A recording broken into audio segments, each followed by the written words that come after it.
প্রথমে আমরা ক্যালকুলেটরটা অন করে নেই। অন করার পর আমরা মেনুতে ক্লিক করি। মেনুতে ক্লিক করার পর আমরা ইকুয়েশন অপশনটি খুঁজতে থাকি এবং ইকুয়েশন অপশনটি আমরা পাই এ তে। বাম পাশে উপরের দিকে যে মাইনাসের মতো চিহ্ন রয়েছে সেখানে এই আমরা পাই। এখন আমাদের এই ইকুয়েশনটি হচ্ছে একটি সিমুল ইকুয়েশন, অর্থাৎ এটা পলিনোমিয়াল নয়, এবং এখানে আমাদের অজানা রাশি পেতে তিনটা এক্স ওয়াই এবং জেড। এর জন্য আমরা আননোন হচ্ছে 3। তো 3 তে ক্লিক করি। 3 তে ক্লিক করার পর আমরা এখানে এক্স এর জন্য এক্স এর সহগ 3, ওয়াই এর জন্য ওয়াই এর সহগ 2 এবং জেড এর জন্য জেড এর সহগ -1 এবং তারপর 11 এভাবে তিনটা সারিতে তিনটা ইকুয়েশনের সহগগুলা বসে।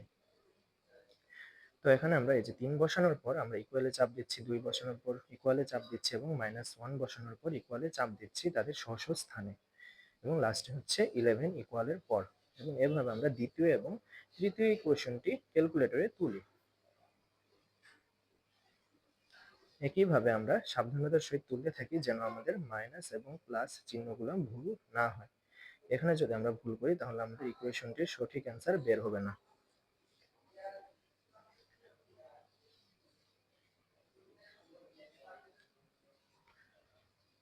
তো আমাদের তোলা প্রায় শেষ। আমরা লাস্ট 12 বসালাম, এরপর আমরা আবার ইকুয়ালে চাপ দিব। তো আমরা দেখো এখন এক্স এর মান পেয়ে গিয়েছি এবং এক্স এর মান হচ্ছে 4, ওয়াই এর মান হচ্ছে 2 এবং জেড এর মান হচ্ছে 5।